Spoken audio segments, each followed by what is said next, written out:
Hey, how's it going? This is Hellbent, and today I'm going to be doing a special GUI tutorial where I introduce custom controls.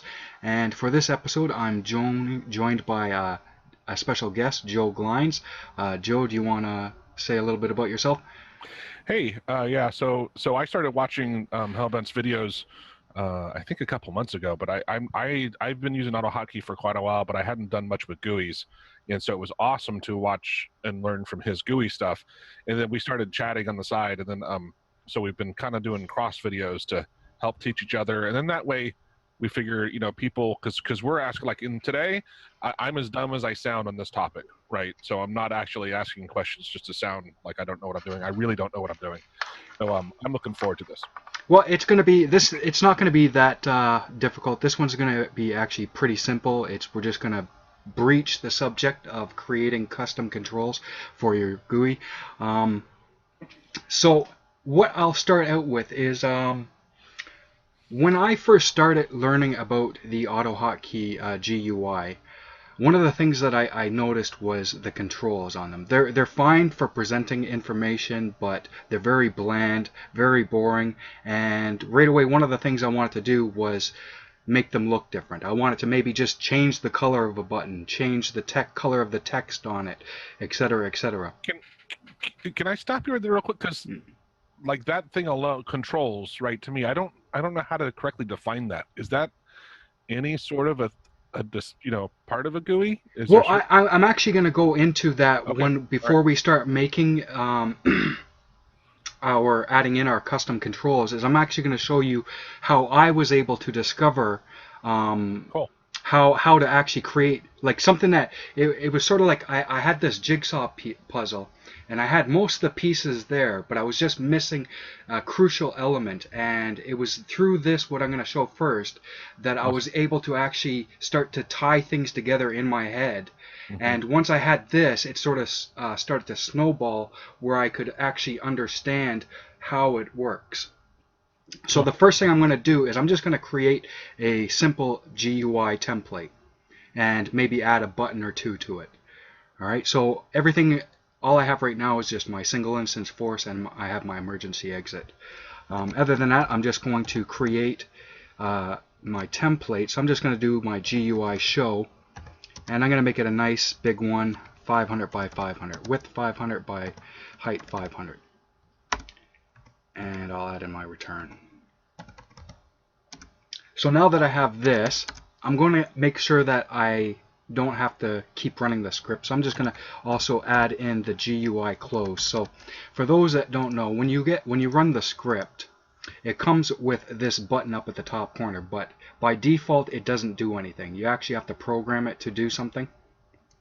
So what I'm going to do now is program it so that when we click on that button, it'll actually exit the script.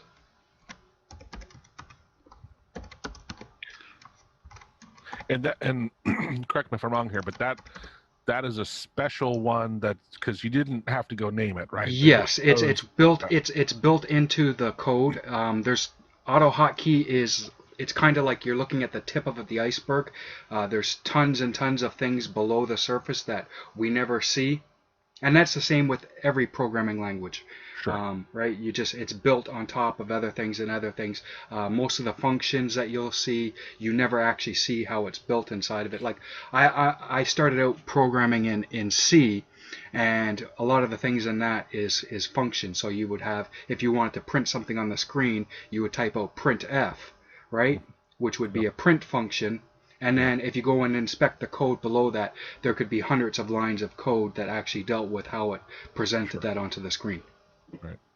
So yeah, this is one of the built-in labels that's already built into it. So it knows as soon as I put this in that when I press that button up at the top of the screen, Uh-huh. it'll close our script and exit it. But I could It'll have it'll this do do whatever it'll it'll do yeah it'll whatever do you want. whatever I want. I can make it pop up a message, run a program, Right. etc., etc. Yep. Okay, so we have our GUI template. So I'm going to just go ahead and add in a couple of buttons. Now these buttons, they don't really matter what they're doing. We don't have to attach them to any labels. I don't even need to add any variables to them. I can just put them in, and I'll let them size themselves. So I'm just going to copy this a couple of times.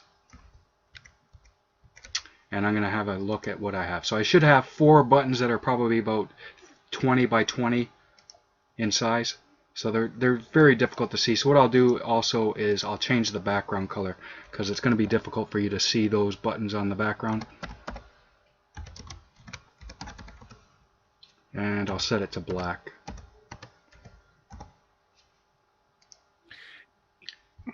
Now, for anyone that's just joining, a lot of the stuff that I'm going to be covering I cover in usually individual tutorials.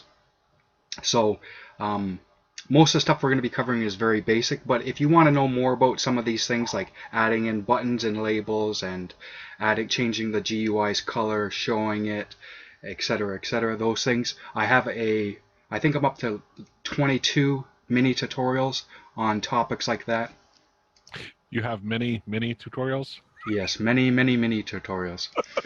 Okay, so now you can see I have these 4 buttons, right? And what I would normally do is I would go, now with buttons it's a different beast, but if they were some other like a checkbox or something like that, I would want to have a variable associated with it, because I want to retrieve a value, like I want to store a value, so that way I can do testing later on to actually see if it has this value or that value, and depending on which one of those it is, it'll do different things.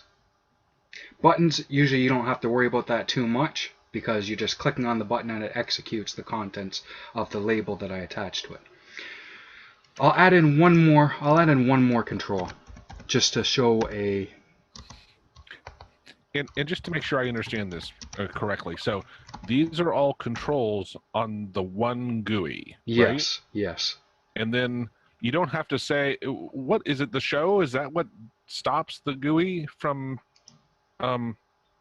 if you were to add another GUI? If I was, what I could do is in the same space, I can create multiple GUIs. Now, the better way of doing it is to actually separate them. To, like, I would build one in its own section, so all the controls for that one would be in its own section, and then I'll have another section for the other GUI. But I could build, this could be 4 GUIs with 4 buttons, and I could create it like that, but it would be a pain in the butt to actually work with it like that. With 4 controls, not a problem.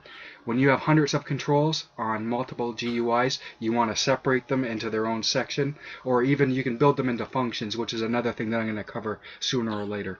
And it's just, I think, is it right where you're talking? It's by adding a label or a name to it? Yes. So if right now this is using basically the default GUI, but if I want to add multiple of them, all I would do is I just want to create a name for that GUI or a label to it.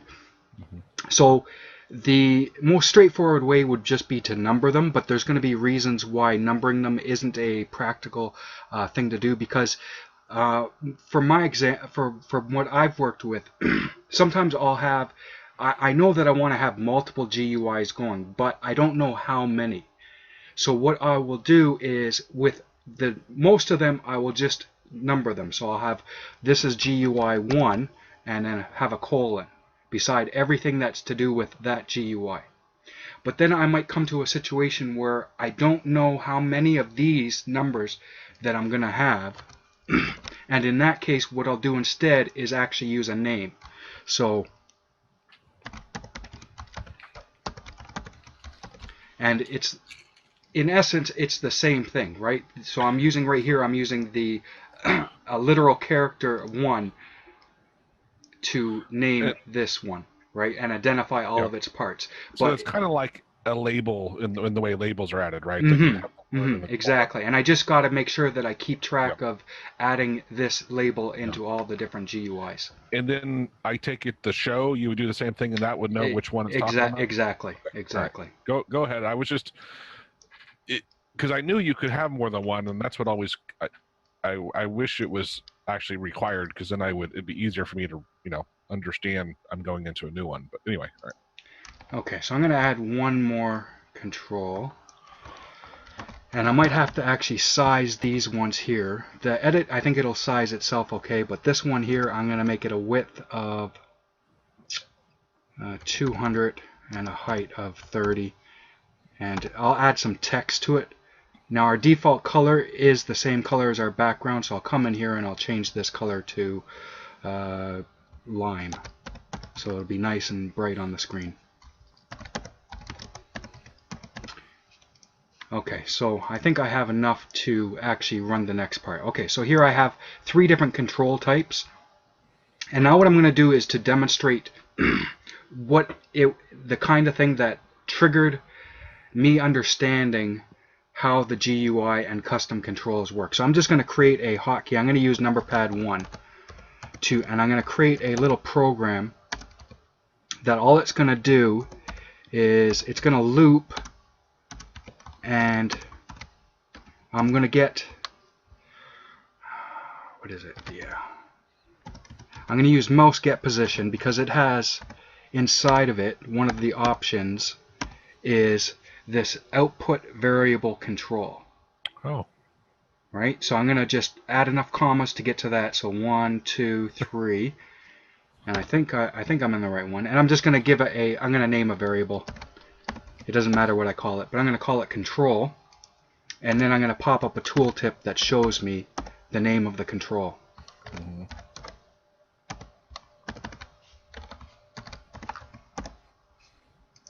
I think I should be okay. I'm not sure if I need to add anything else here, but oh, there we go. Okay, so this I noticed this code here when I was first starting out, and I was playing around with it, and I had just built a GUI. Now let me see, X, Y. Yeah, okay, I have the right amount. So I was running this program where I was getting the X position, the Y position, I was checking out, just basically playing around discovery.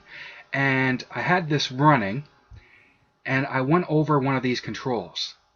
And here I saw static 1. And then I go over and edit, and I have edit 1.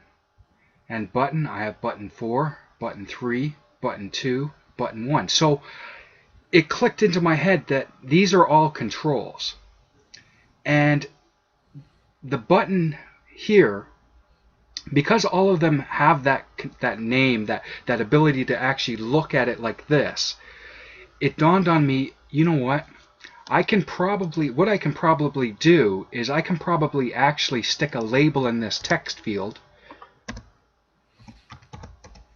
and create that label down here and have it execute something. So now, when I run this, if I go and click on this text, I can actually make it behave like as if it's a button. Or what my impression of what a button was, right? I didn't know at the time that there's no real difference. It's just pixels on the screen. But this demonstration here is what opened it up that, you know what, a button, all these controls, all they are is basically just pixels on the screen and my ability to actually trigger some event when I click on it. Yeah, and it's also interesting to me that you're just using the coordinates basically, where AutoHotkey is keeping track of where that shape is on the screen, and then where your mouse is, and if your mouse is over those coordinates. Yeah, it gets it's like the window spy. It's like this is just a piece of that window spy. I mean, it sounds stupid, but I'm so literal, real world of like, when you say I'm making a button, I'm going to click it. In my head, it makes no sense, but I'm literally pushing the thing, right? Yeah, but yeah. So as far as we're concerned, or as far as like as it really matters, all this button is just a bunch of pixels that are drawn on the screen. Yeah, yeah. And then you're keeping track of what your mouse clicks or whatever, but over in that area. Mm-hmm. Yeah. Yeah. Cool. So that thing right there, where I could actually attach a label to any kind of control that I wanted, so that way I can make it do things, opened it up that, you know what, if I put a picture there instead, I can attach a label to that picture. I'm just curious, because you have those 4 buttons, and they were And when you moused over them, I think they said button 1, button 2, button 3. But Yes. if you added a name like to the second or It third doesn't one, matter. It would still show the same thing. oh really? Yeah. Oh, That's okay. their control. So here, let Well, me it doesn't give it throw a up a variable. I'm going to variable. call this Yeah. but1. Yeah. Right? I don't need to do it for the rest of them because Yeah. it'll be Right. the same. Right. Right? So I'm going to hit my number pad 1, and I'm going to go, so button 4, button 3, button 2, button 1 still. Huh. Right? Yeah. Interesting, a bunch of different controls, like say for example, a group box also has a button. So if I Hmm. was to hover over a group box, it would also show me that it's a button. So here, this is an image. So these are all images up here, and it shows as static, which is the same as a text field. And then if I go over this group box, it shows as button 3. Which, and I mean, you can do it over even the taskbar, right, or other stuff. Yeah, Um, yeah. Let me. that just gets into the strength of AutoHotkey. When you're doing stuff, it doesn't have to be just AutoHotkey code that you're doing it on, right? Yeah, It yeah. can Well, actually detect like I other. said, this line right here Yeah. is built into that spy tool that you get when you get AutoHotkey. Uh-huh. So this is just one of the lines that they would have built Uh-huh. into that, and for some reason okay, there we go, froze up. So yeah, this line Yeah. here would be basically the stuff that's in here, or some of the stuff that's in here. So or here we have the mouse position, Mhm. Mhm. right? But this is just me streamlining and just going for what I want.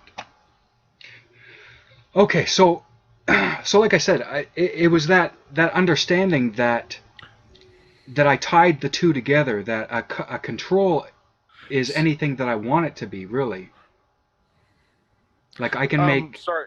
I was just thinking, so like in that other tool, do they call it class in the other tool? They do have a thing called class. Let me. I mean, is that different than the controls? Yeah, yeah, Okay. because All right. this would be, I think, right here. No, there was something else. That's the, yeah. Oh, you're talking Um, about here. You're talking about here. So yeah, okay. So there, class, yes. yeah, there we go. There we go. Yeah. So if I run this, we should see, yeah, There's the but the button right. class NN. Yeah. Okay. I'd never realized that, but that now I suddenly like, holy cow, that this is Right, awesome. and like I said, there's tons of things that I'm not going to be able to cover Sure. in this tutorial, Yeah. right? That we can do with the information that we can get off the Yeah. GUI. But all we're But going to I just do, never real. Yeah. That's awesome. yeah, all kinds of stuff. So what we're going to do next is we're going to take that understanding that a control, we can get information off the control, and we can attach pretty much any of our controls to a label. And now certain controls, they have different requirements to trigger the label. For Uh-huh. example, an edit field, by default, I'd need to type something into it, or I would need to hit spacebar or something like that. I can't just click it and have it execute the label. But many of the other controls that we have, we can just click it and it'll execute. So what I'm going to do is I'm going to create an image, or I have a bunch of images that I was thinking of using. But actually, you know what? Before we do that, what I'll do is, nah, that's kind of boring. I was thinking that all I would have to do to create a checkbox or a radio button is technically all I would have to do is create the font that's super huge, and then just put a period as the text that's displayed, and you'll have a square. And I can make the square green when I click it, or I can make it gray when I click on something else. Mm-hmm. Right? So I can even use just a period, Mm-hmm. just a text control with a period in it, as long as the font is big enough that it'll be 20 pixels by 20 pixels. But we're gonna take an actual image, and for this first starting point, I'm just going to create. I'm going to create a new one, and I'm just going to make it, because I'm just going to use a solid color for this first part. So I'll make it 100 by 100.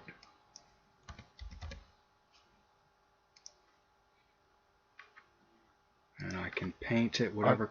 I don't do much with images. So like I saw a resolution and what there's something to it. None of that matters. Is that right?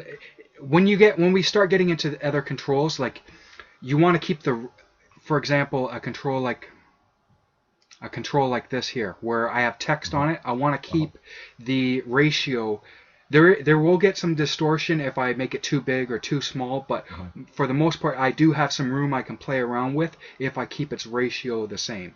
So this one here is 140 pixels by 40 pixels. So I can do 280 by 80. Yeah, no, I understand all that stuff. It was just, I know there's a couple other dimension things on images, that I just have never understood much about the dots per inch and other things that if it matters. Most of the time, no. Most of the time, as long as you set, especially if you set the image's size. I haven't really had any issues with distortions or anything like that. Yeah, like you said, I know better than to change the ratio of the X to Y or I'm trying to find out where I actually saved that script. I think it's on my desktop, so I'm just going to go with that. And I'm just going to call this yellow. So I'm just creating a basic PNG that is 100 by 100 pixels, and it's just a solid color yellow. And does it matter as far as PNG versus GIF versus whatever?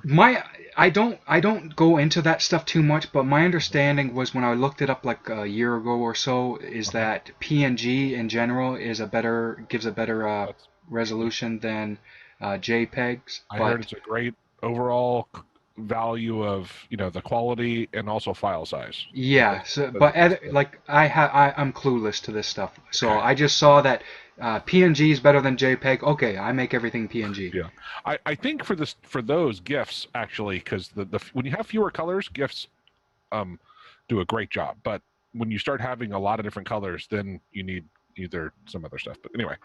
Yeah, but as far as like I've never really gone that deep into this stuff. I'm not an artist, so, and I don't normally work too much in this stuff, only when I have to. For the longest time, all my thumbnails, I actually did everything in MS Paint. And when I would have to overlay things, it was such a pain to overlay images on top of each other because they don't have that by default where I can add layers. Yeah. So I'm going to go ahead and add in that picture.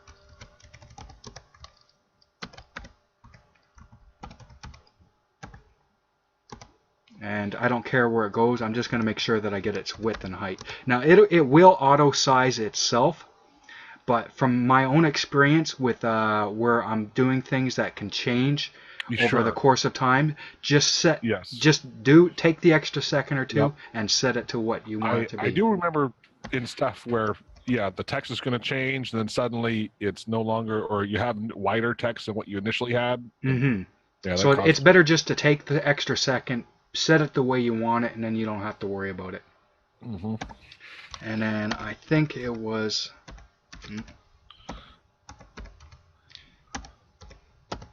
now I don't think I'm going to have a problem, but up here now once you start working with images, most of the time if you're just running it right from the script, as long as it's in the same directory, you don't really have a problem. But once you have other programs that actually run it, so for example, this I can run all kinds of different programs with. As soon as I tie this script into this, I actually need to specify its working directory. In other words, it won't, even though it's in the directory, it still won't load it. Yeah, I actually figured that out when I created a little program where I could run scripts by using my mouse and scroll through them. It was through this that I figured that out. When I tried to run scripts that had images in them, if they didn't have me setting the working directory. I'm curious, is it because when you launch it from that, it's using that program's working directory? That's my assumption. That is my assumption. Yeah, that could be. So up here, I'm just going to set the working directory. Interesting. See, I don't And normally set that, but now I understand why I probably should. yeah, yeah. So Yeah. I'd say even if you don't think you're going to need it in a Yeah. like if you have assets, if it's only if you have assets. If you don't have anything No. that's being included in it, then I don't think there's any use for it. But and I'm just going to do a script directory.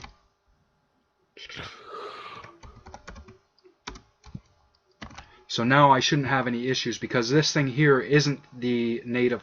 It's not me launching it from here. It's gonna look at that where that script is, and then use that for Yeah. the path. Yeah. Okay. So Huh. here we have our GUI. We have a simple image. Okay. Sorry. Right. One thing I should do is make this always on top, because it's nice to have your working surface when you're going through this. Okay. So the next thing I'm going to do is I'm just going to attach a simple label to this. And this is good for testing to make sure that you have the right connection and everything. So when you start making, especially when you're first starting out making connection between buttons and what it's supposed to do, it's a good idea to make sure that your code, your syntax everything's right, you have the right spelling and everything. So I'm just going to attach this to a label, and I'm going to attach it actually to that temp one because we can reuse it. So now I've attached a picture to my temp label, and when I click anywhere on this picture, it's going to execute the contents of this. And if I remember, the G is for go sub. Yes. Okay. Yes. And then the V is for a variable. Yeah. Yeah. They use a little different language when they say it up here. It's G label, but it's the same thing. Yeah. Yeah. So now here I have a button. It's ugly. It's yellow. It doesn't do anything. I don't see any feedback from it. But if I click on it, I do get a message, right? And that could be me opening up another program. Could be me doing anything that I could normally do with AutoHotkey. Right? So that's that.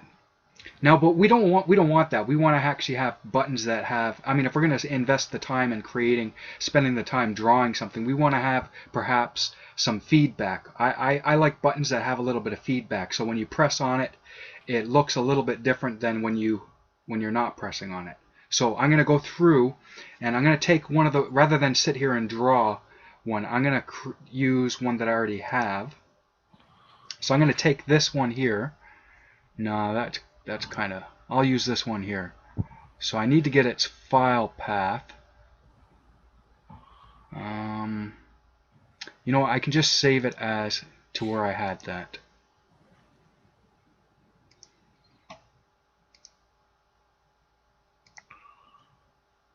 I'll just save it right to my desktop.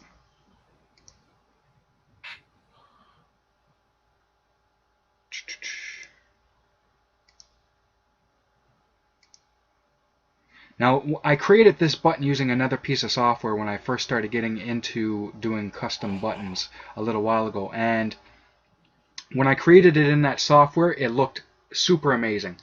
But as soon as I transferred it over to here, where I can actually use it, all the texture to it and was gone. It was very cartoony looking. Did you decrease the number of pixels? No, it's the format that this software, like, I don't think it's not really built to do PNGs. It's some other format. Okay. Right? And like I said, I'm not well versed in that kind of stuff, so I don't really know. So I just need that name now because I moved it. I have blue button up and blue button down. So I'm just going to add in that image. Can you have spaces in the names like that? Yes, if the name, if it has it in the name. Okay. Right. In other words, if I think if I add an extra space, it's not going to read it properly. It's not a valid path. Yeah. Now I just need its actual size. 268, 120.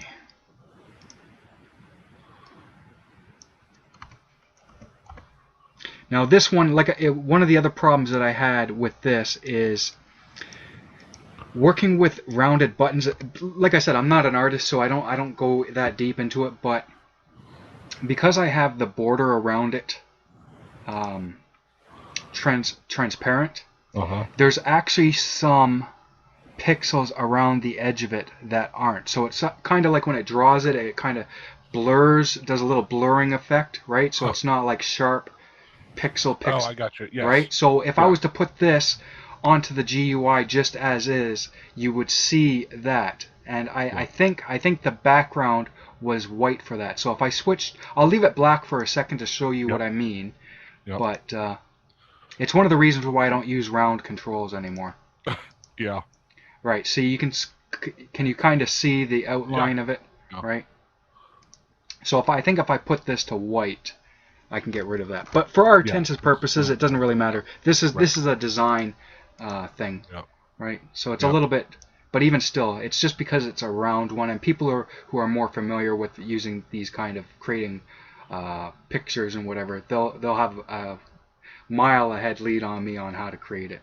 And I'm just curious, back in the Paint program or whatever, there are no white pixels near the edge. That's just the way it. No, it's I would actually have to go see. I tried to.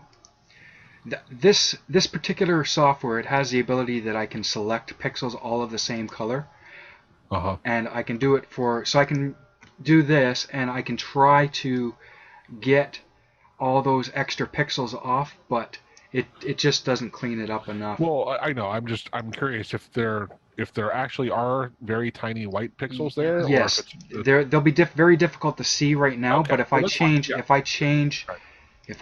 that part there. I see a couple. Yeah, or I think I do. Right now you can kind of see the jagged edges. Yep. But now I just didn't know if that was a function of when you have a round thing, it blurs it, and that was a problem, or you actually did in your image have tiny little things here and there. But it's when it created the image, it didn't want to create that sharp jagged edge, so it smoothed it by adding extra pixels. And it's those extra pixels that cause the issue. All right, so no round edges is what I'm. Yeah, unless I mean you can do it.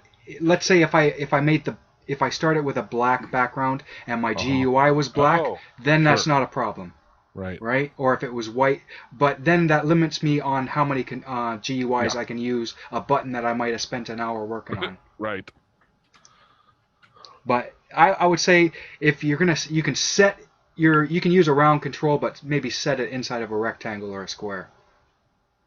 Oh, I see. Yeah. Right. Yeah. So here I have my button up, and now what I'm going to do is I'm going to come down to the logic. I can get rid of this here. I'm going to come down to the logic, and what I'm going to do is, because I'm using a custom control, what I want to do is I want to set a variable for it. So I'm going to, even though normally buttons we don't really have to worry about variables with them unless we're moving them around, resizing them, etc., or doing stuff like that. But in our case here, I'm going to actually create a variable that's associated with this control. So I'm going to call it but1. It's a bad name, but...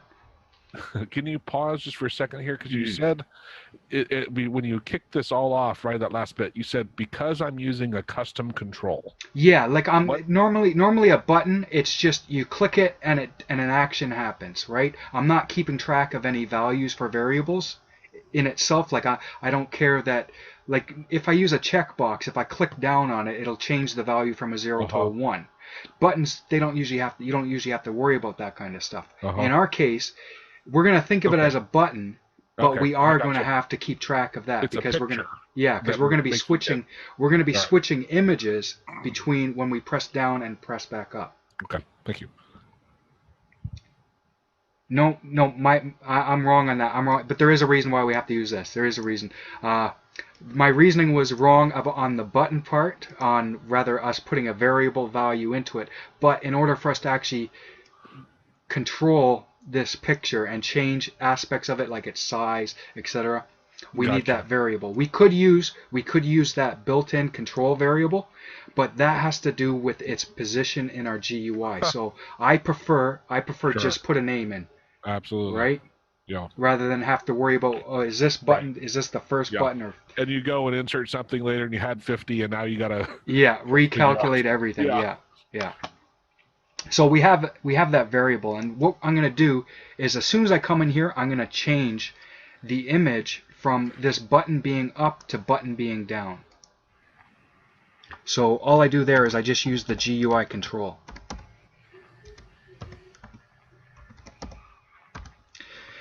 If I was using multiple layered GUIs, just like how if I put in here, you know, that one with the colon,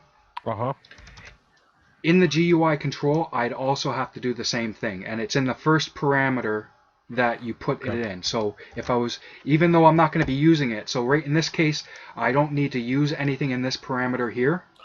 But if I'm using it on a GUI that has multiple layers, I just put the name in there, or that ID. Yeah. In essence, you are having one and it's null, right? And then the null is the same on each, and yeah, that's how it works.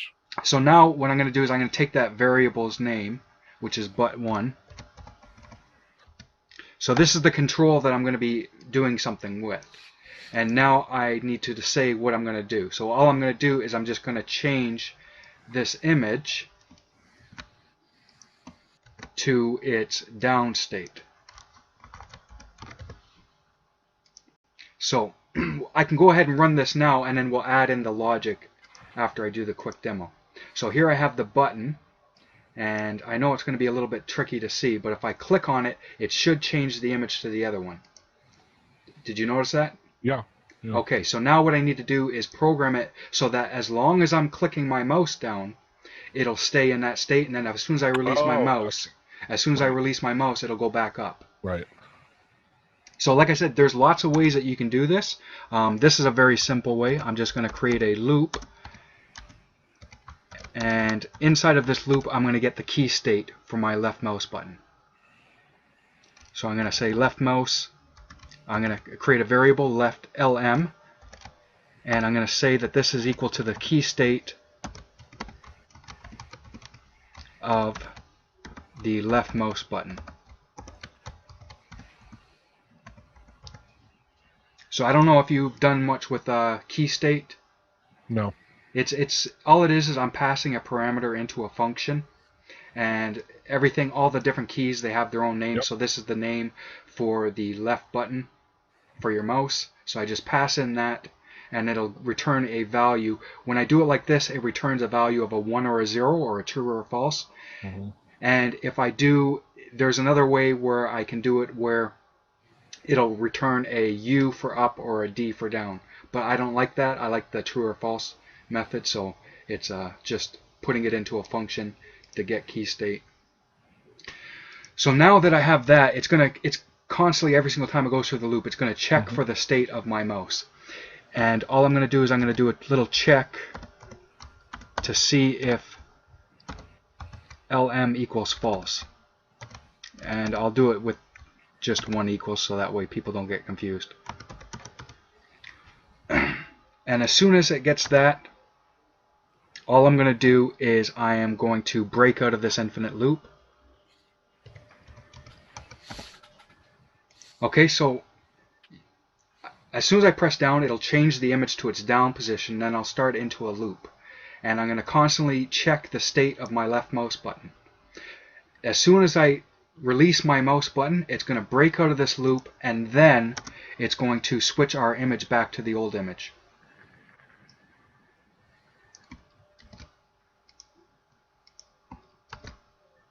So it's going to be back to its up image.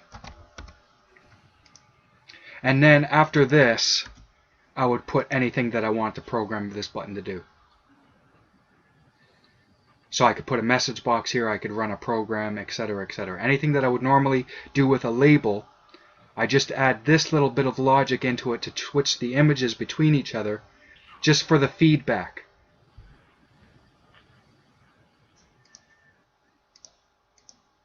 So now, if I click down, it'll go down. If I release the mouse button, it'll go back up.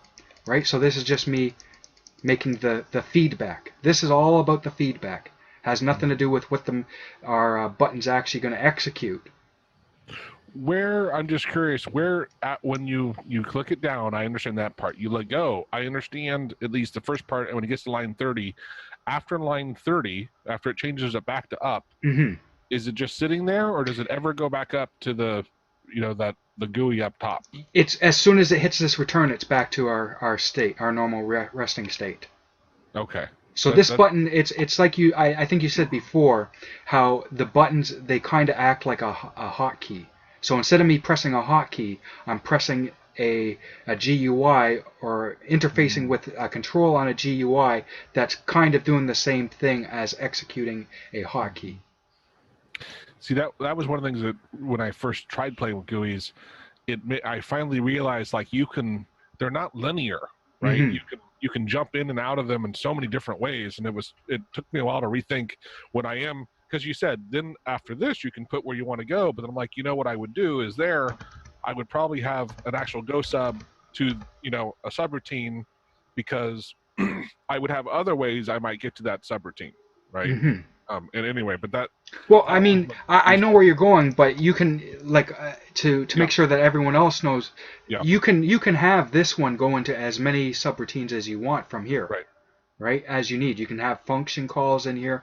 So all I'm going to do is I'm just going to have what happens when I press the button is it's going to pop up a message box. Sure.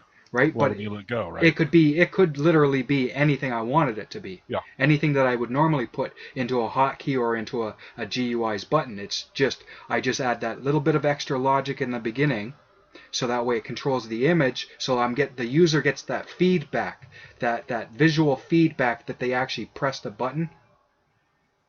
So I press down, as soon as I release, it'll execute the message. Oh, I forgot to save. Yeah, no worries. So when I press on it and then release, it gives me my message box. But now it has that visual feedback that they've actually pressed the button. They can see a change. Okay, here, now help me with this part too, because, all right, I understand how you got right to the message box. Mm-hmm. It pops up, you hit the thing, but how is because at that point, I mean, there's no quote-unquote loop, right, for the GUI overall, and yet it detects every time you click on it. Is it in some sort of like a loop? Is that how GUIs work? They're always monitoring? What I would... The best way that I could probably do any justice in describing it is, you had done a topic before about messages, right, and how window messages. So I picture it being something like that, where when I click on the GUI, Windows is constantly keeping track of where my mouse is and what it's doing, what kind of controls I'm in, etc., etc. And this is just one of those things. So the GUI, it keeps, as soon as I go put my mouse into it, it's keeping track of where I am and what control I'm over. Mm-hmm. Right? And one of the first ways I actually started playing around with doing these kind of things was, rather than, when I first started, I didn't know to put the label in it. Instead, what I did was I took that hotkey that we had set up down here, and what I said was, I kept track of my mouse, the clicks, and I said, if my mouse is in static blah blah blah, then execute that, right? And that's another way that I could do it without having this, right? I could just say, it keeps track of where my mouse is, right? Even though right now I normally don't have this going. Something similar to this is going on in the background all the time. It knows that I'm in this control or that control, right? And that's how I picture it working.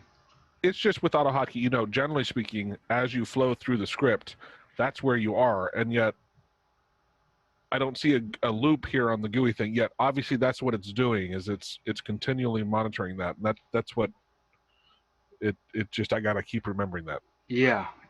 It's with when you build a GUI, one of the defaults that it adds in is the persistent command. So that keeps it in memory. So that way, every time I interact with the GUI, it already has in memory where all the controls are and what they're supposed to do. So it just triggers that. As soon as I click on it, it'll trigger any labels that I have attached to it, and etc. and let me just add, we don't have to do this, but if let's say you had a second button Mm-hmm. and you click, especially, you know how you have it right now where it pops up after you let go with the message box here. Yeah. Let's pretend that message box here is still visible. You haven't dismissed it. Mm-hmm. And then you click your other button. I think it will launch it, but I'm not sure. Let me try We don't have to. I duplicating. was No, just no, no, no, curious. no, no, no. That is actually something. Because there's certain things that I know that Mm-hmm. you wouldn't expect. Like when I first started scripting, I didn't know about the GUI. So if in the script I had it pop up a message box, that pretty much canceled everything Right. else from the script, That's right? right. Yeah, But you're I've stuck. done some other things Uh-huh. where I will have a message box and yet my GUI can still do a counter or Uh-huh. things like that. So I'm not sure if about two controls, like I'm not I think that it might actually work, but I'm not And 100% sure. So I'm going and to make this. also like on that, that's not the multi-thread thing, right? Where you can have, if you add a multi-thread, to have more than one, it can have different places. But yeah, I'm curious. So what I'm going to do is I'm just going to make this temp 1. So all I've done is I've changed button 1 to button 2 and temp to temp 1. So now I have duplicates. All I have to do is come in here and just change that to 2 and 2. And I'll change this as well. Just I don't think it's going to be a problem, but I'll do it anyways, just to make sure. Yep.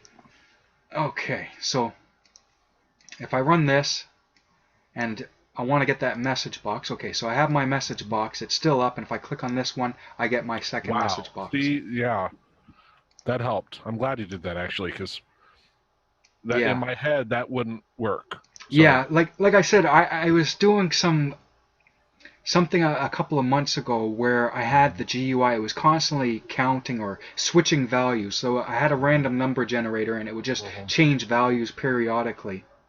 But yeah. Thank you. No. Okay, so this is how I create that feedback button, or a button that has some feedback. The first way was just a basic image. So I'll add that in real quick. Where if you don't really care that it has the the feedback mechanism or the visual feedback, so I'm going to save this to my desktop as well. But I mean, as you're demonstrating, it's so easy, right, to build into it. So why would you not? What do you I mean, mean? why would you not have a feedback? It's so Because easy. it's two. Because now you have to have two images that are slightly different. Yeah, I know, but I'm still saying is that overall it's not like I think you were saying if you did it in C, right? It's a lot of work. Yeah. Okay. So here, all of these ones, these are all single. These have no feedback. So if I click on this, there is no feedback. So I just hit it. There's no change. Right? But it doesn't really make that. It's not that big of a deal, right? No. It depends on how good you want it to look. Is it worth spending that extra time to do it? Where is there a way? I think I saw Maestri at one time where I think he changed the dimensions of it a little, and it made it seem like it. It doesn't matter. It was no. What? I forget what he did. It was interesting though because he didn't have two different images, but he did something that made it seem like there were. Well, there is. I can't remember off the top of my head, but one of the things that you can do with pictures, you can put a border around it. It looks a lot. It looks a lot like this. Yes, that's right? what he did. So what I could probably do is, in one state it has the border, and in the other state it doesn't. Yeah.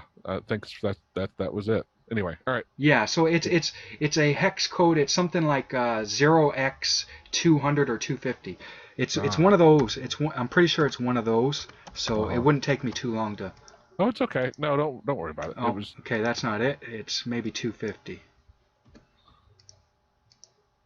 Nope. Okay. Anyways, it's something like this here. And you have to go through. It's through the settings or the appearance. It's one of those sub menus that are difficult to find when you're looking for it. But when you're not looking for it, it's right there. Right. Yeah. All right. Go proceed. Okay. So this is our feedback. But the simpler way is if you don't care about having the feedback, you just add in. So what's it called? Exit button 1. I just need to make sure I remember the name.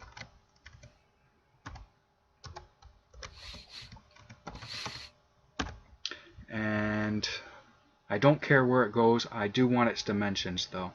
Actually, you know what? I'll let it size itself. So I'll just add in. I'll add in a label. I'll call the label. And yeah. What did I call it? It was exit. Exit button 1. Yeah.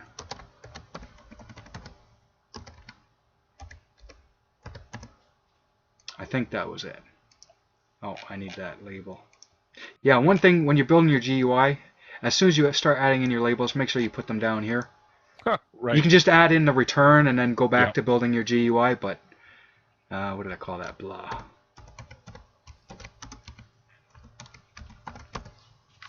Right, so I don't need it to do anything right now.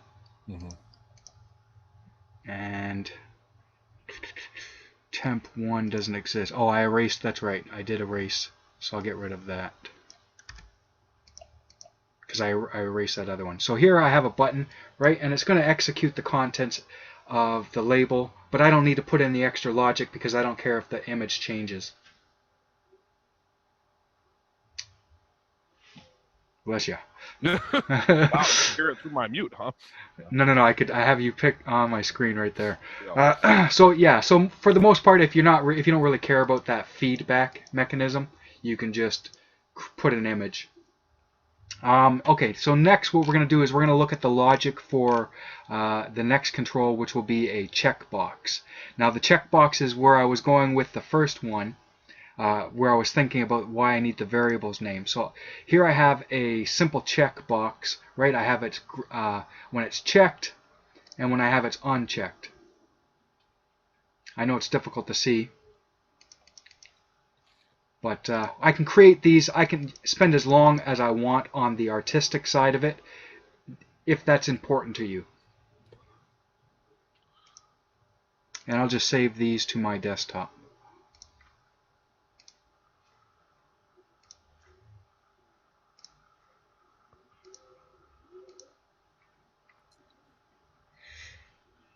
Desktop. I'm just curious because I don't create many images, but when you're working with them, like in this example here, did you create one and then just basically copy it and fill in a different color or something? Yeah, like if you look at this, all of these buttons here, they're all the same temp. I mean, at certain points, I scrapped the color and then started with a fresh color because it starts getting distorted. Sure. But I think I actually have up here exactly how I go through doing it. So this one here I have ready to actually make modifications to it. So I'll just pick, for this case, the color is its own layer. I made sure that the color is its own layer so I can just deal with that layer. So I select this, right? And then I come into adjustments and I can change its basic hue and saturation. So there, now I have a new button.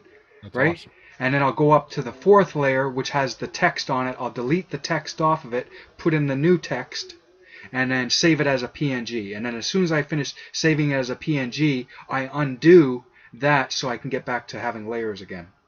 Yeah.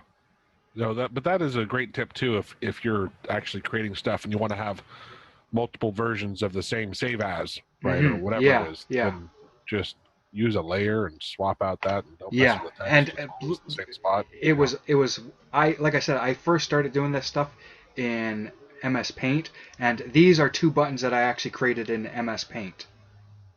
So this is a feedback button that looks more like the typical GUI button, where it's just very low raised and it just switches between them. If I switch between them, it actually looks really convincing when it's on the page because it happens so quickly. But it's just a slight difference. Just getting rid of the gray around it, turning it black, and then that's it. But you can do it in Paint. You can do it in programs like this. You can do it, I imagine, in Photoshop and much of the other higher end stuff. So I need checkbox on button 1. I use, by the way, I use Paint Shop Pro, which I bought like 25 years ago, and I still use that version. But it does everything I need. Right? Yeah. Yeah, you know what? It's fine.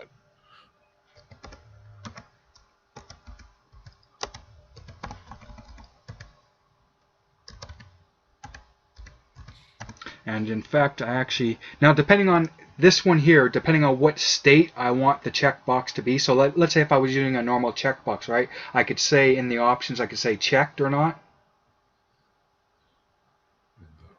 Oh, yeah. Right? For a normal checkbox, if I want it to start checked. Right. So here I would just pick the image that corresponds with that state. Gotcha. Okay, so here I'm gonna actually change this label to make it more clear that anyone who just happens upon it. So I'm gonna call the checkbox, I'm gonna call it checkbox label. So the label it's gonna go to when I trigger it is checkbox label. And I can get rid of this.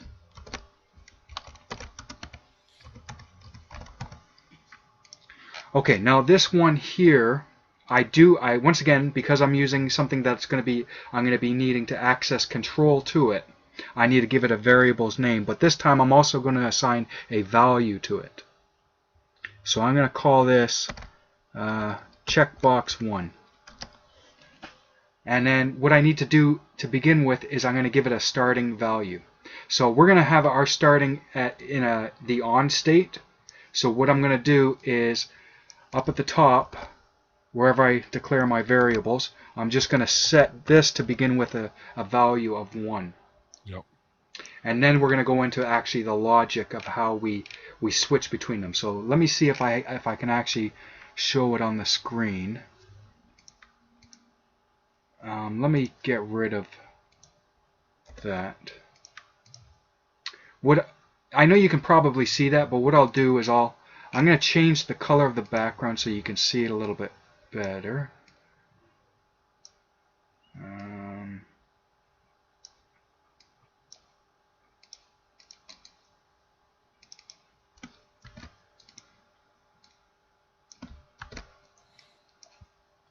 Okay, so there's my color, and one other thing I want to do is double the size.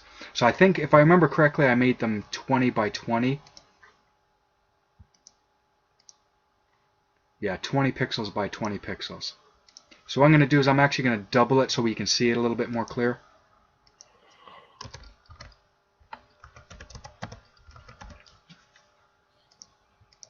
So there, it should be a little bit more clear on the screen now.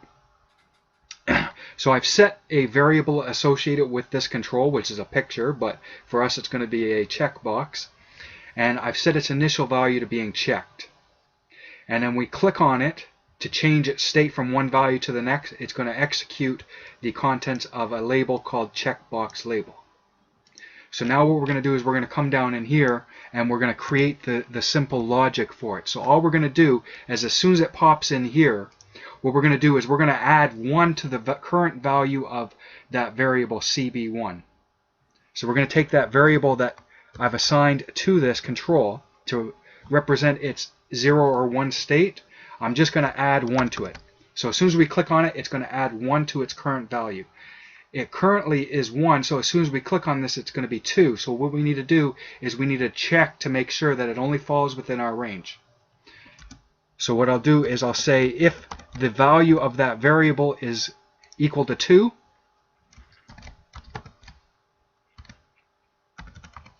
if it equals 2, change it back to 0. Does that make sense? Yeah. So now it only allows 2 values. It allows a value of 0 or a value of 1, which is what I expect in a normal checkbox. But one of the good things about using custom controls is I don't know why you would want to, but I can have this checkbox have 50 states. It doesn't just have to have 0 or 1. Yeah. And then I'm going to do a check. I'm just curious. Why didn't, instead of adding 1 to it, why didn't you just subtract 1 and then make sure that it equaled 0? Because then it would be just the same thing.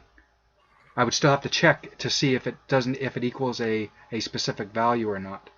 So this way I just add 1 to it and I check if it equals 2. If it equals 2, reset it to 0. Okay.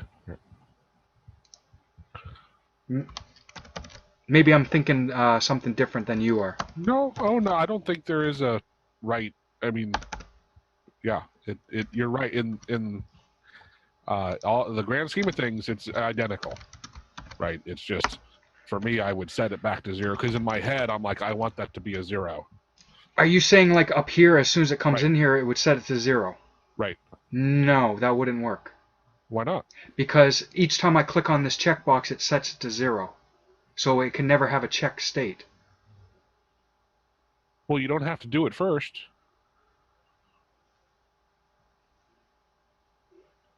Can you elaborate? You could do the other thing first, change the image first, and then set it to 0. Huh. It doesn't matter, right? It's fine. Well, because I'm not going to be necessarily doing any programming in here. This is just to get the value to that variable. It could be when I press a button later on that it takes that value and does something with it. All right, well, why don't you keep going Okay. as you are, and then it'll either make sense to me or I'll ask another question. Okay. So I'm just going to set this up so it checks both of those states that I'm expecting. I'm expecting a 0 or a 1. So I'm going to do CB1 equals, it either equals 0 or it equals 1.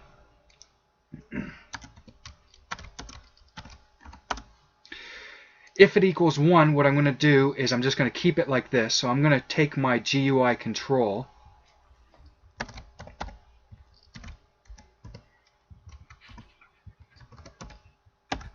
and I'm going to, I need the variable name. So I'm using the same variable name as that I'm using to store its value. So it's just CB1, and I'm going to draw the image of it being on.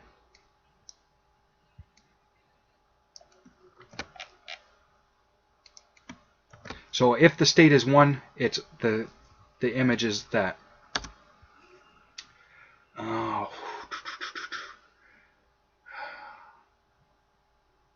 I'm trying to think if I need any other logic in there. I don't think so. I don't think so. So what I'll do is I'll do the reverse for the other one. So I'll do this is off. I'm pretty sure I'm missing something though. Maybe it'll come to me as soon as I do this. Alright, so now if I run, it starts with a state of 1. If I click on it, it should go to a gray. And I can switch between them. And now, in my script, I have a variable that tells me whether the person selected this option or not. So if I had 50 checkboxes for them to check, I know that this one is selected on and whatever other ones are off. And I can keep track of their values. And those would all be global variables? Right? No. For the most part, unless you're using functions, yes, it's all global. But okay. Like I said, my background is in C, so my interpretation of global is a little bit different because everything's built within a function in C, okay. Yeah. Right? All right. So a global for that would be that I can pass it from one function to the other. But with AutoHotkey, it's as long as I'm not going into functions, it's global. Well, as long as you don't make this inside of a function. Yeah, it is global. So yeah, I can, okay. if I had another label that uses this variable, it knows its value. Because that's where I was going with that. I'm like, okay, that just or yeah. Right. So let me show that. Let me show that. So what I'll do is I'll just add in a old-fashioned button.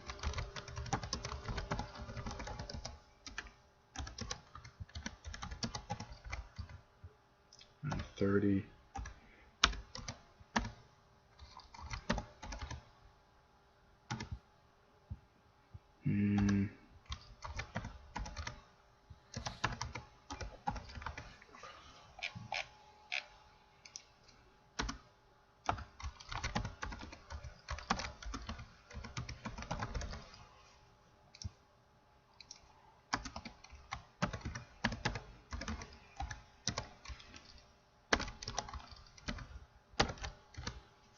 So here I have in another label, by pressing a button, I'll show the value that's stored in our checkbox.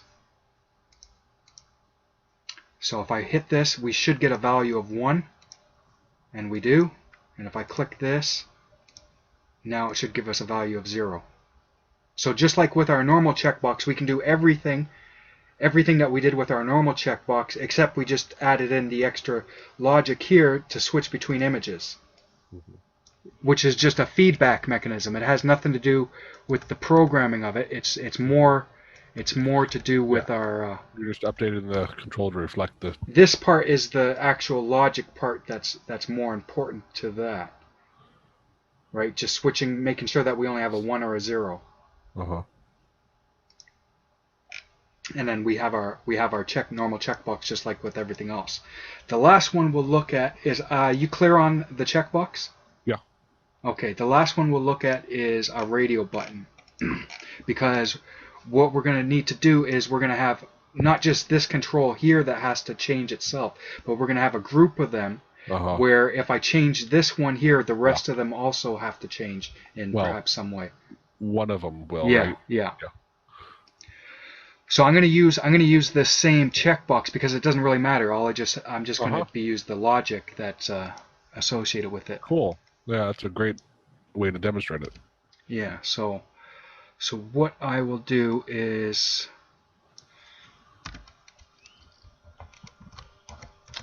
go to.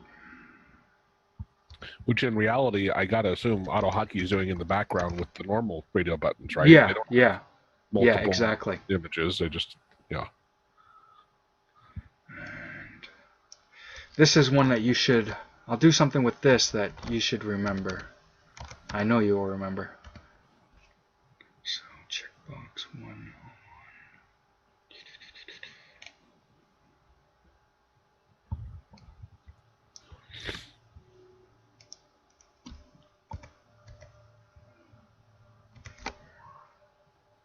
So I'm going to create 4 radio buttons. I'm associating them with a variable rad1, rad2, rad3, rad4.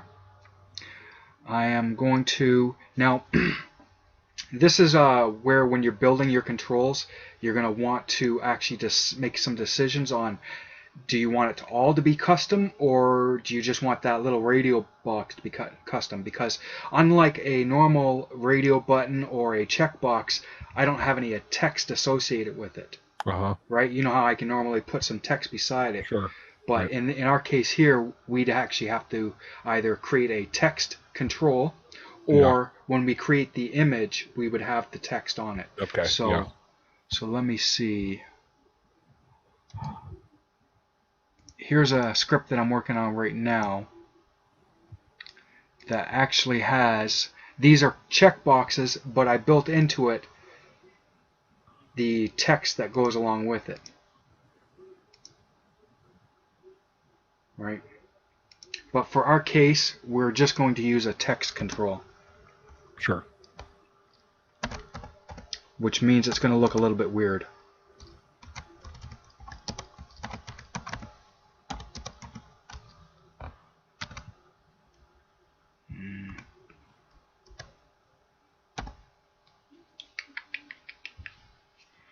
I think here I'll do.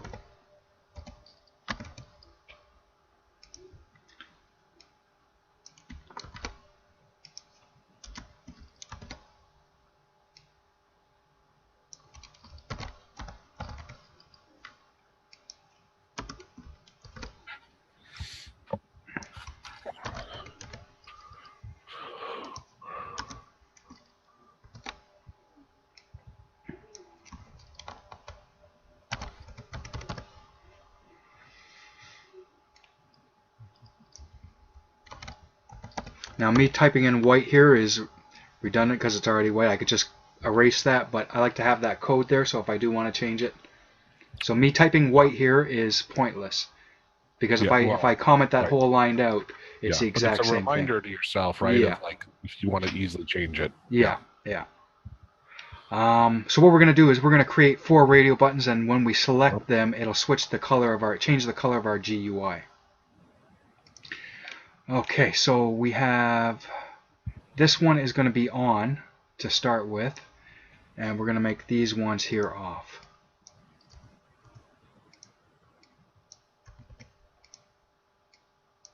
Now if I had access to GUI Control, I could do this with a little bit less code, but it's one of those things that I haven't breached yet, so I don't want to dive into it yet. This one? Yeah. Let me see. So I'm going to call this radio label 1, radio label 2, radio label 3, and radio label 4. And I'll come down here. How much of this code do I need? Alright, so it looks like I can get rid of all this stuff here. And I'm just going to create those 4 labels that I have. Radio label 1.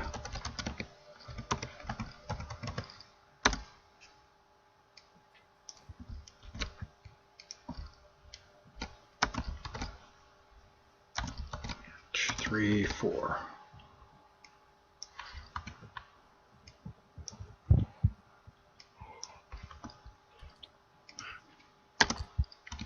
Okay, so this is what's the label that's going to get triggered if I click on this one here. If I click on this one here, what I want is I want this one to be in the on state. No, let me back up. Once again, because I'm using custom controls that have a value in them, I'm going to set the state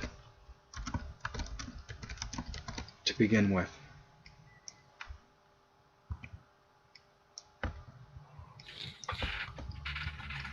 What? Yeah.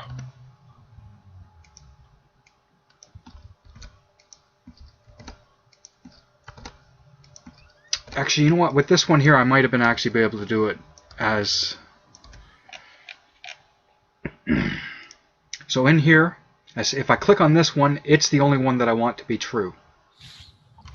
Alright, so what did I call it? Rad2.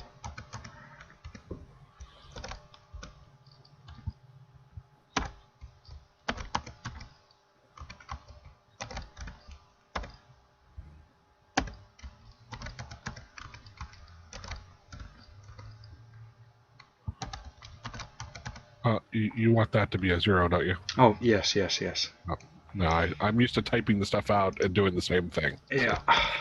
Yep. Rad4 equals 0. Alright, and then because I have this fresh in my mind, I'll just come down and crank it out. Yeah. And then I'll go through each of them and switch one of the variables or 2 of the variables. Yep. Alright, so 4, this one's going to be a 0, and this one's going to be a 1. This is 3, so this is going to be a 1, and this is going to be a 0. Going to be a 0 and a 1. Alright, so if I click on the first one, it's the only one that has a 1 value. If I click on the second one, it's the only one that has a 1 value. The third one and the fourth one. Okay, so there's our variable value, or the value that we're going to be using to do any programming later on with, right? Because we want those values. The next thing I'm going to do is I'm just going to do GUI control, and I'm going to basically do the same thing with 4 controls. So the control I'm going to be working with is the variable name for each. But once again, this is something that I could use the control name. Yeah. Which I think for radio buttons it's also a button, but don't quote me on that. It's been a long time. Like a normal radio button, when you do that control over it, when you look at what kind of control it is, static, button. Yeah. Yeah, I think it's a button, but I can't remember for sure. So rad1, if rad1, I want this one. So if radio button 1 is the one that we've selected, we want the image that shows that. Else, we're going to copy 4 lines. Else, the other ones are going to be off. Mm-hmm.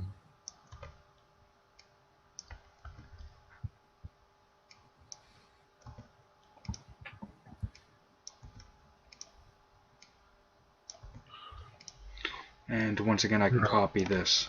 Wait. Aren't you missing an F on each one? You have of. Oh, yes. Thank you very much. Yeah. No. Yeah. I just realized you were gonna replicate it. That's. Yeah. On button. All right. So this one's going to be off, and this one's going to be on.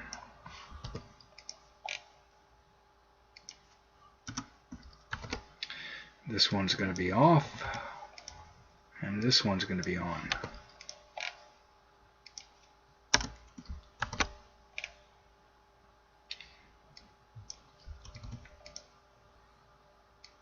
I thought it was a little. Yeah.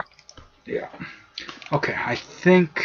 Okay, so there's our logic to deal with that. Now what we're going to do is in each of these I'm going to have it go to another subroutine. Right? That's actually going to do the test on which one it's going to be switching to. Actually, you know what? I don't even actually need to do that. No, I don't need to do that. I can do it right here. I can do it right here. But I could, to demonstrate, you know, that I can go to other ones, I could have added in another label where that's actually going to do the whatever I need to do with the values. But because I already know what these are their own individual thing, I know what exactly it's supposed to do. So what I'm going to do is I'm just going to do GUI color. And if this one, it's white.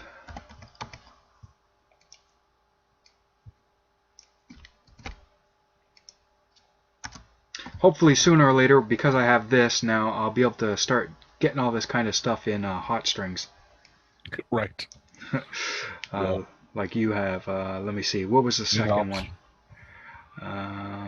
Blue, red, green.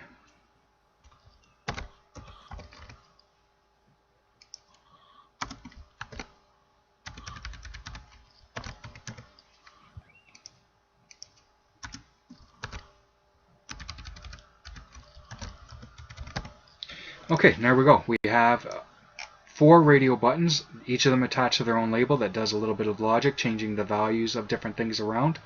Once again, in this particular case, we don't need this at all. We have absolutely no need for this. We don't care. It doesn't matter what their value is. Like, we're not programming anything that's looking for that value. But most of your programs, when you're using radio buttons and checkboxes, there's going to be certain things down the road that are constantly going to be accessing, did I have this selected or that selected, right? In our case, we could have completely erased this, and our thing would have done the exact thing. Switched out the picture, and Yeah.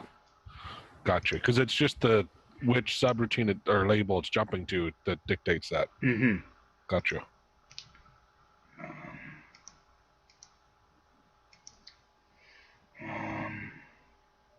Oh, apparently I closed that before, so I have to actually run it this way. Okay, that looked a little bit weird. Oh, I know why. Let me fix that a little bit.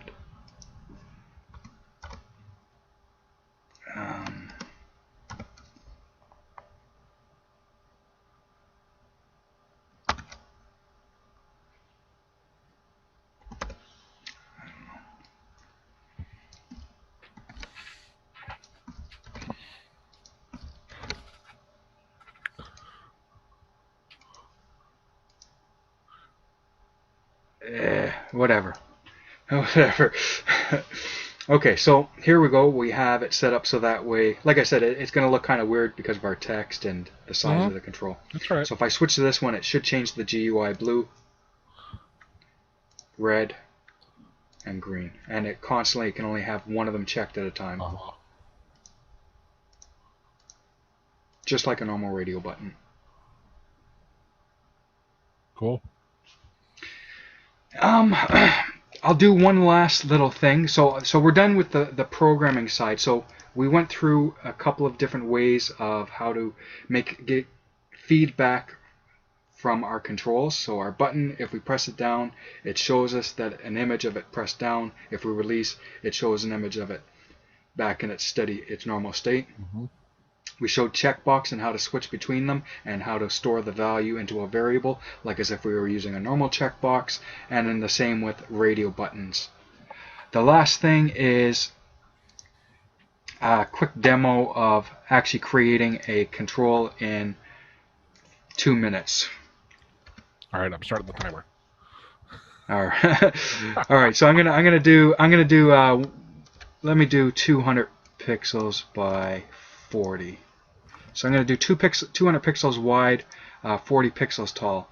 The first thing I'm gonna do with this software is I'm gonna get rid of this white space. I don't need it.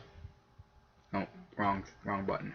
Next, I am going to draw a square or a rectangle, and I'm going to make sure I don't have any curves on the outside, because that whole thing where it draws that distortion, I don't need it to fill, and I'm going to make it 2 pixels wide. I'm going to zoom in a little bit so I can see better, and I'm just going to create,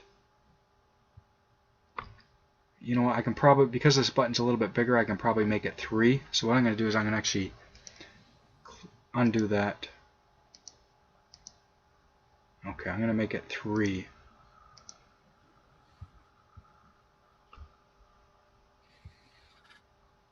Okay, I'm going to create a new layer, and I'm going to do the same thing just inside of that.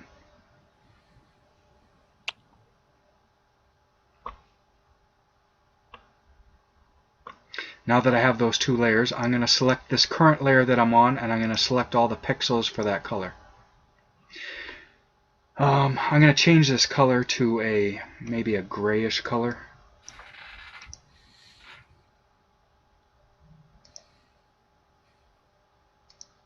And I'm going to set this one to be gray, that one to be white. Okay, now while it's still selected, I'm going to go to a gradient tool, and I don't remember which direction is which, so I'll just try. Okay, I want the opposite. So this is going to be the inside. So I'm kind of going to have like a little hump. So the point where the 2 of them meet would be the highest point, like a peak. Mm-hmm. So where the 2 layers meet, this point right here, where this one touches the one that's still yellow, where those 2 points touch, that's kind of be like a little bit of a raised edge. So I'm thinking about how the light, if it's shining from down from above, this part right here is going to be a little bit darker than the bottom part here.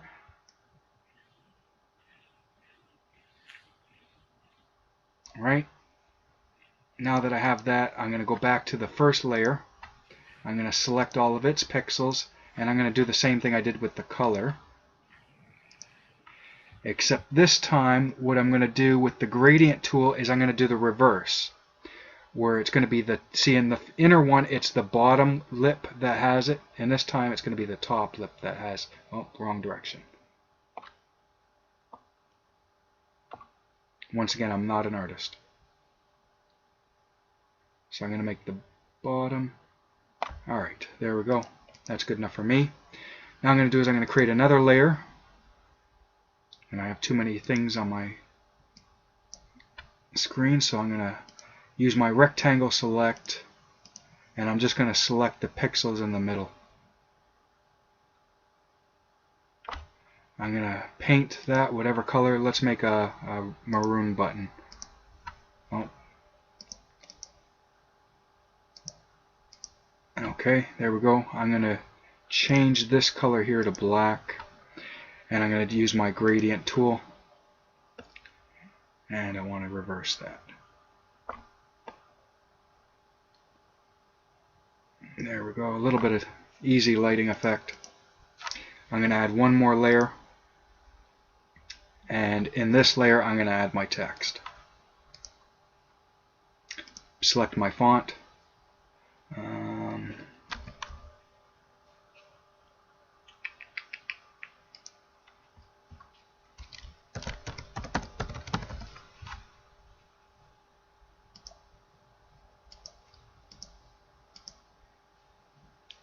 Change its size.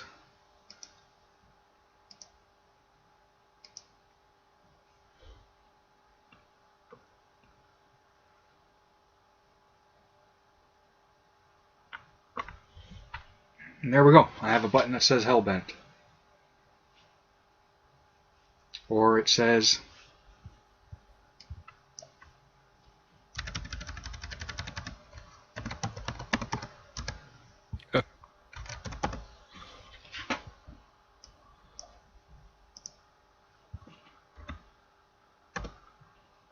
There we go.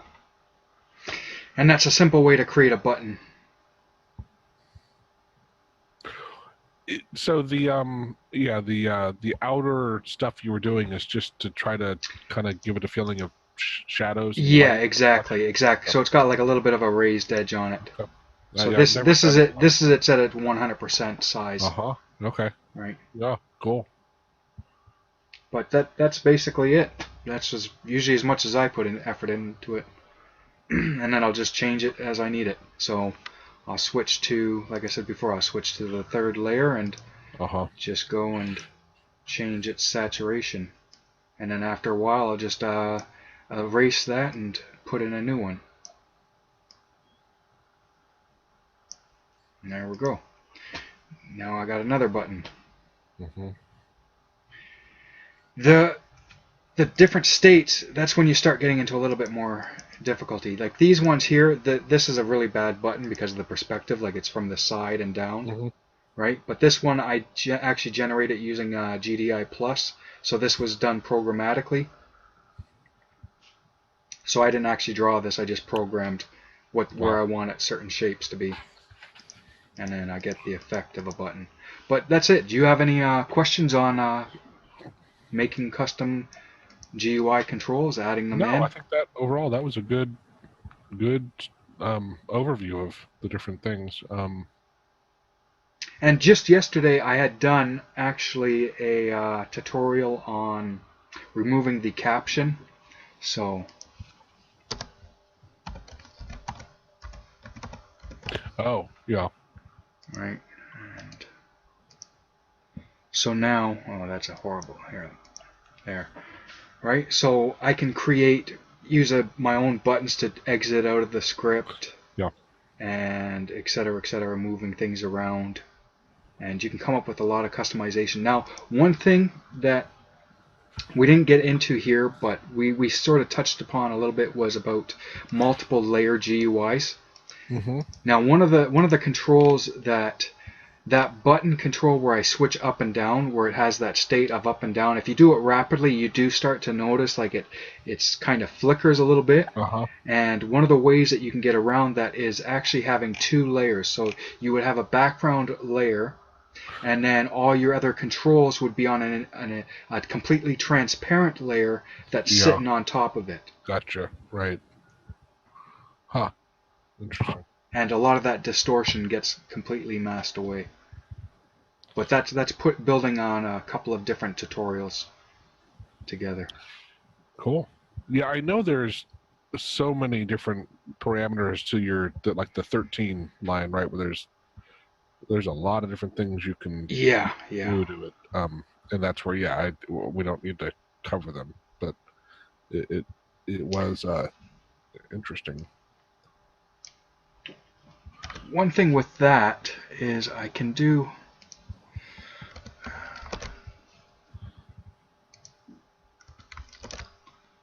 or I can at least breach the subject is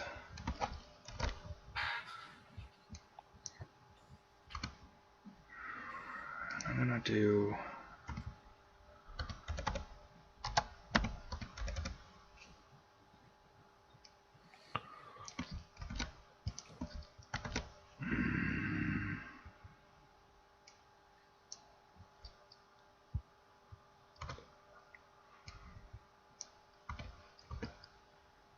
so what I'm actually going to do is I'm going to copy this. I'm going to change this. I'm going to keep the caption for the first GUI, but I'm going to add that second layer to it. And now what I need to do is as soon as I remove the caption off of the second one, I need to offset it. So let's say if I'm putting them right on top of each other, I need to offset them. And this is I might be off. It might be 5 pixels, but let me see.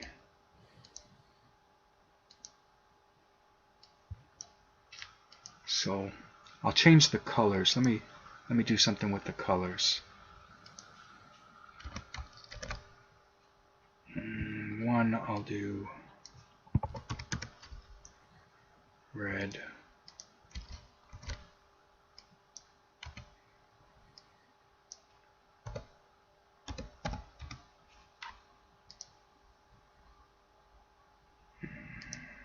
Oops.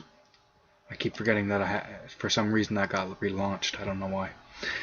So I think they actually look pretty good. Okay, so I can see that I have a little tiny bit of that red bleeding through at the bottom. I don't know if you can see that, right? Barely, So I would need yeah. to just maybe move it down like one more pixel, so that way it completely overlaps it.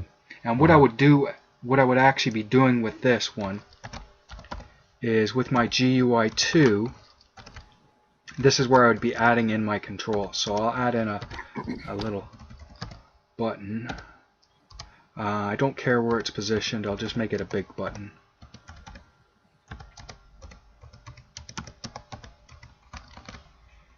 And the next thing I'm going to do is, after this line here, so after I show it, what I'm going to do is I'm going to set GUI 2 to be the last window that's found, so that way I can use WinSet and make that GUI transparent except for the button. So I'll do GUI 2 plus last found.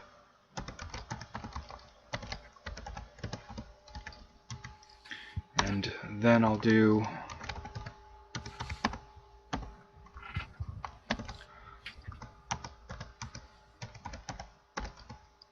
and I'll set that color that the GUI is, which is blue, to transparent.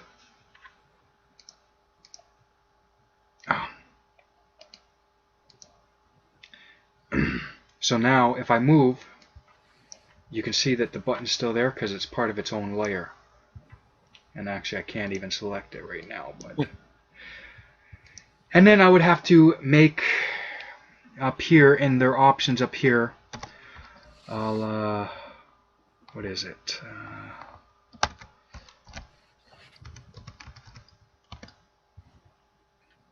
I'll make the GUI number 1 the owner of that. So now I only have one GUI, or the one icon down here. And the next thing I'll need to do is actually make it so that way if I move one GUI, they both move.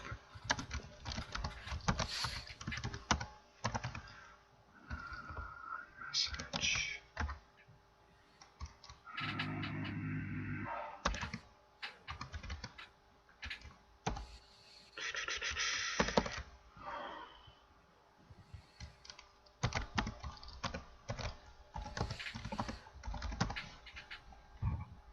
Oops.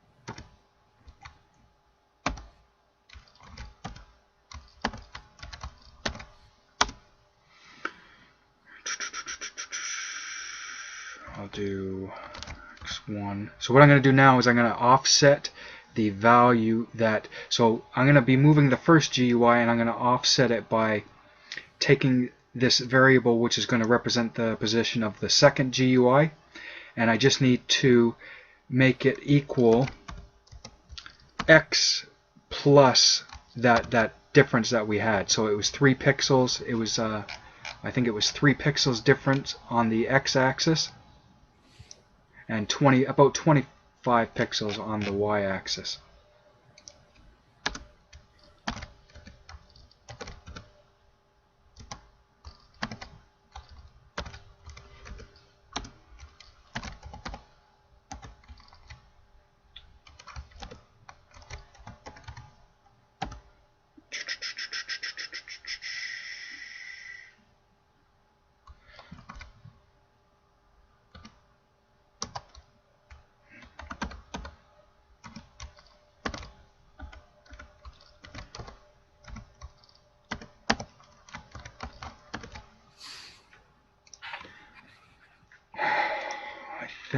I think I'm okay. Hopefully that worked. Nope.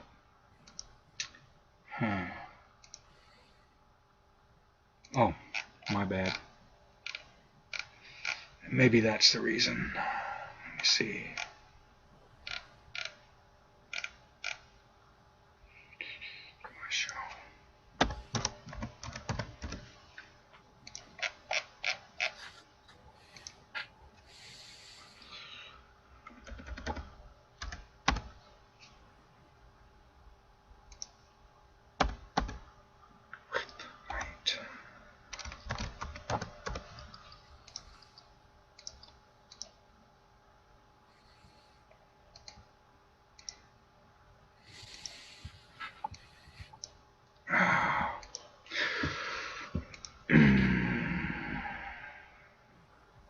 Maybe I'm using the wrong message.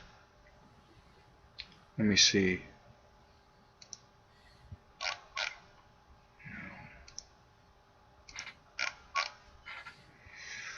That's not the right one, though.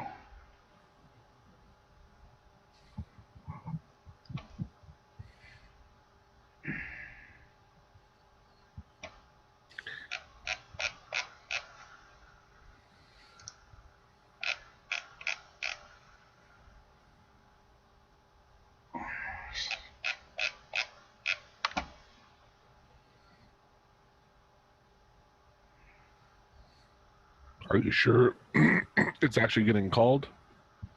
No. No. And this is where, just for everybody, right, it's a great thing of troubleshooting, of, you know, going through. My first thing is, man, I'm like, I make sure that it's actually doing what it's getting where I think it should be, because you can save a lot of time. I'm just not sure if I'm using the right Sure. the right message. Yeah, I understand. Yeah, so that it's not even getting called. It Right. doesn't even look like it's getting called. Yeah. Maybe Yeah, I'll look up one that I know that has it.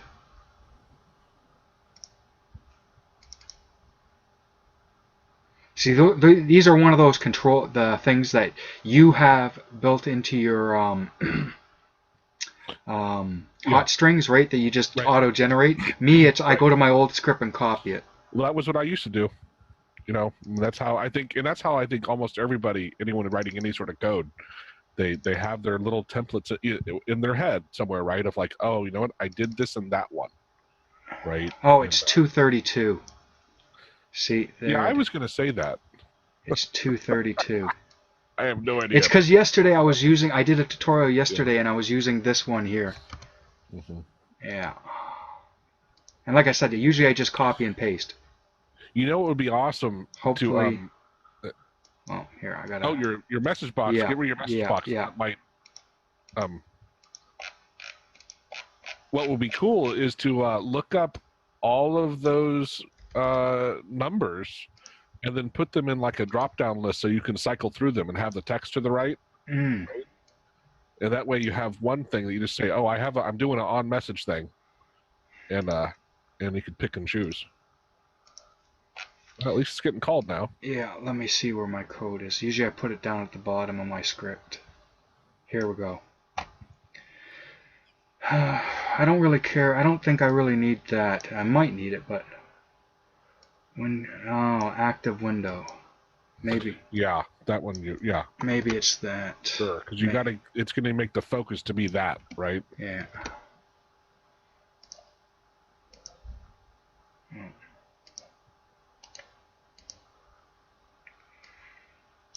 There we go. Okay, so there we go. So now I can have as many layers as I want, and all I'd have to do is, if I have a third GUI, I just do X2, Y2, right? Yeah. And etc. So in this, you move it. Line 73 says, "Hey, let's go look where it got moved to, and then adjust." Exactly. Yeah. Now I had mentioned before I had done a script where I didn't have that bar up at the top, and I couldn't find a message to actually move everything around on its own. So what I ended up doing was I did a little workaround, and I discussed this during yesterday's tutorial that I had done, where rather than spending 5 hours looking up for something that might be just chasing a rabbit down the hole or whatever, I came up with my own solution where I could move one layer of the GUI no problem. I could pick a layer, move it, and darn, I forgot that this is like 1,000 line code, 10,000 lines.